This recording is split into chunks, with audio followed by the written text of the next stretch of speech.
Jones. Right. Well, you just go right ahead. We're ready to talk to you and tell you anything you might need to know. Perfect. Well, I'm here with Ann Walker. She's sitting in with me today as my co-host. Hi there, kids. Hey, Hi. Well, I'm going to tell our audience that, George Jones was and is a legend in country music, and he's been an icon for the country world, the music world, and you guys were best friends and also songwriters of George Jones.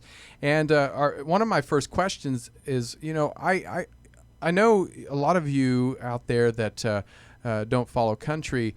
George has really had kind of a bad rap in a lot of ways because there was a lot of stories about him in a negative way, being a drunk and all this stuff. But you guys know the truth and then the heart of this. Could you tell me the truth? Who was George Jones? Who was he as a person off stage? George was the common man. He loved people, and he loved life, and he loved doing the simple things like fishing, bowling, doing just little things, that cooking out on the river. He was a good-hearted man. He helped a lot of people, and, that's one of the reasons I wrote the book was because the bad side of George was always told in the tabloids and things, and I wanted the people to know that there was a different side of George from his drinking side, and that other side was a very good person. He had a heart of gold. And I'm glad to hear that, and because, like I said, when we leave this planet and this earth, and we always want to leave a legacy, and that's what I want to know. What do you see as his legacy that he left for the world? Well, George was a firm believer in being a person that treated everybody the same, and he knew he was a star. But he never actually wanted to be a star. He wanted to sing to the people. He loved his fans, and he wanted to sing to the world.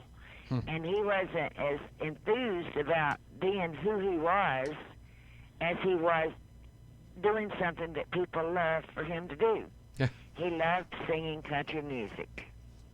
Well, and he loved his fans. The real country music. The real Yeah, country right. music. We were talking about that earlier. I grew up, I'm 45, but my dad, who's 80 years old, I grew up on, Hank Williams Sr. and George Jones and Marty Robbins and, all the Ernest Tubbs, the people that were true country music. In fact, my cousin, you may even know the name, is Loxton. I got a rocket in my pocket. Hank Jimmy Laughlin. Yeah. Laughlin. And so, I have a fond memory of all growing up and listening to his stuff, but a lot of his songs were, of torment, and so I know you wrote a lot of his music.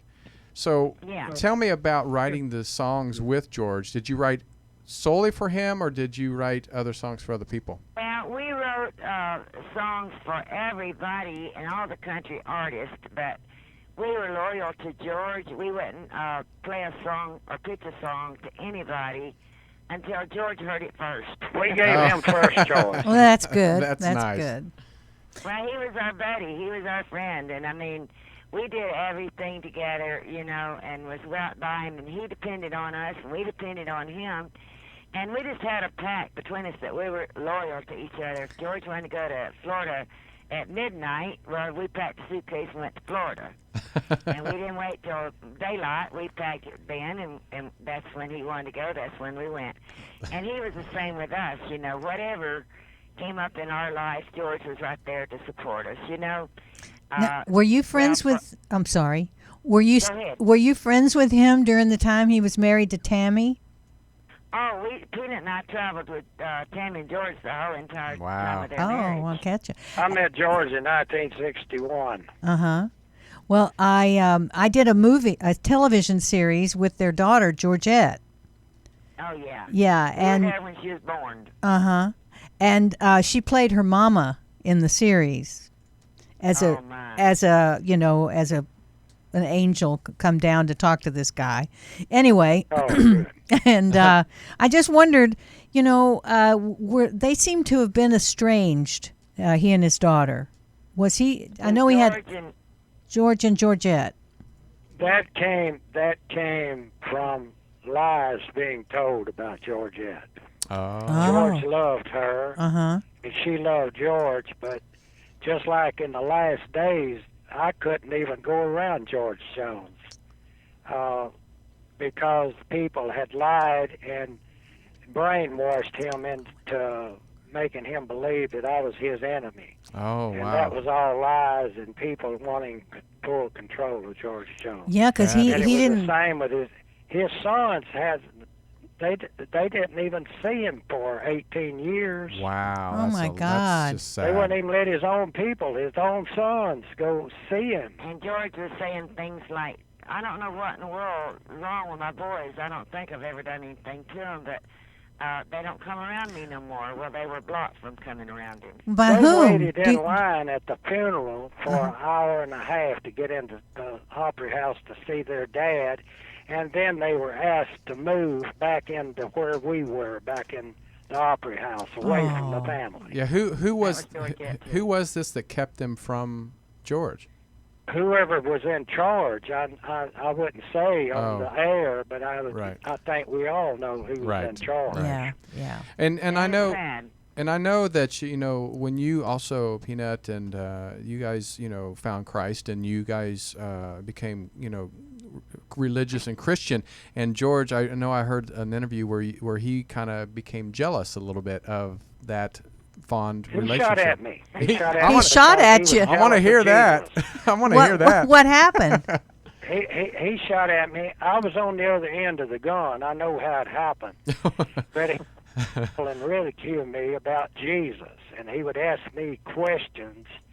Why were there little children crippled with polio, etc., and stuff like that? Yeah.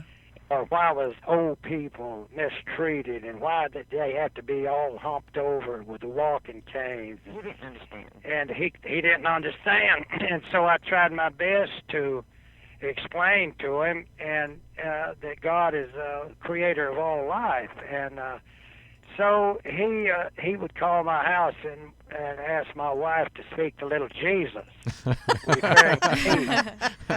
And he said I had a beard in those days, and I quit going to clubs with him. I wouldn't go to Vegas. I wouldn't gamble with him, and I wouldn't drink with him, and I wouldn't snort Yeah. cocaine with him. Yeah. Yeah. And so he was jealous of Jesus because this new friend of mine came into my life, and he loved me, and I loved him, and he would tell people that we were brothers.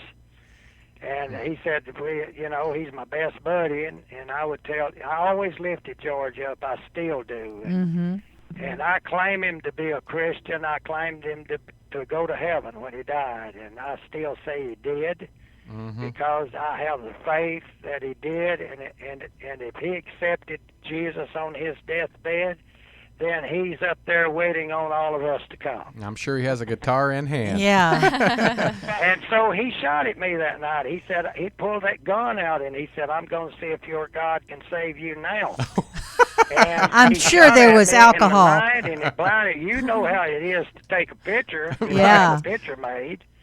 It blinds you for a little bit, but I mean, he shot at me up 15 feet away from me at night, and Wow. only Jeez. about an inch.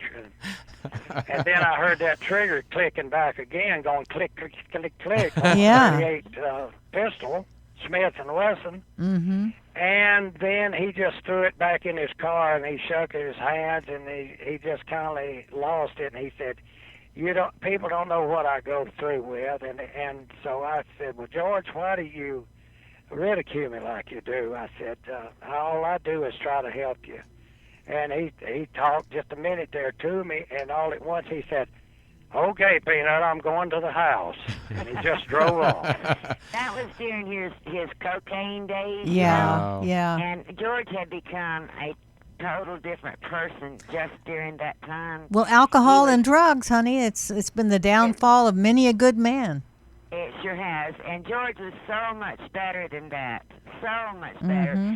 And people say, how can you still love George after he tried to kill your husband? I said, he didn't try to kill my husband. I said, he was messed up on drugs. He wouldn't have done that for anything if he had been in his right mind. But George at the time was very confused. He was confused over Peanut turning to the Lord. He felt like he had lost his best friends, which he had, and we loved him even more. And then he didn't know what to do with himself. He didn't have any. He felt like he didn't have anybody to turn to. And he come to the house one day and he asked Peanut. He said, "I want to ask you something. Have you ever felt that you was alone?"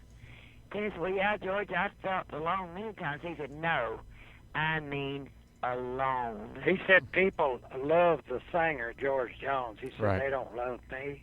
Yeah. And I said, "Well, George, everybody loves you." and he had bought him a '74 Buick convertible for $2,500, and he had 57 cents in his pocket.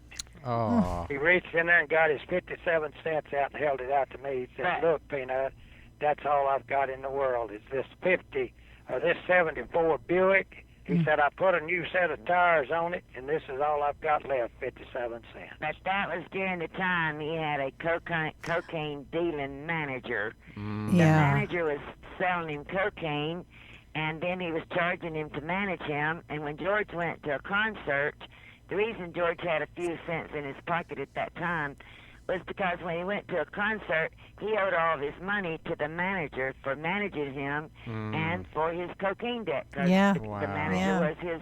was his supplier. So when how George did got to pay him, he was broke. how did he sort of turn that around in the later years? Well, Peanut had him committed to Hillcrest Hospital in Birmingham. Uh-huh. And that was the beginning of George straightening out and getting off the cocaine. The Lord put him in a confinement place with an old man that had a testament. And George was in there 30 days. And this guy followed him around, and George couldn't get away from him, and he would read testament verses to George. And I think that's really what started him to turn his life around. And he got on TV one night, and he was doing a interview, and this was in his latter days, and he said, not too long before his death, and he said, "You know, I've got friends out there," he said, "and I know that some of them I've done wrong," and he said, it was almost like he was afraid to call any names, but he said, "Y'all know who you are, and I hope that y'all would just forgive me." Mm. And That's great. I know in my heart that he was talking to me and Peanut. Yeah, because I bet he At one was. time almost said Peanut, but he didn't. But he was controlled, and I think kind of caught up in a trap in his older years. He was sick. He was older, and he had to be where he was, you know, and Right. live the life he was living. Well, I think he definitely has left a legend for all of us, and that he's going to live on forever, and just through his music. And then, glad that you guys wrote this book, The Legend of George Jones. I know you guys had also, with the book, you also get an album. Is this new music, or what is this? There's two new songs. One of them I did not write. One of them I helped write.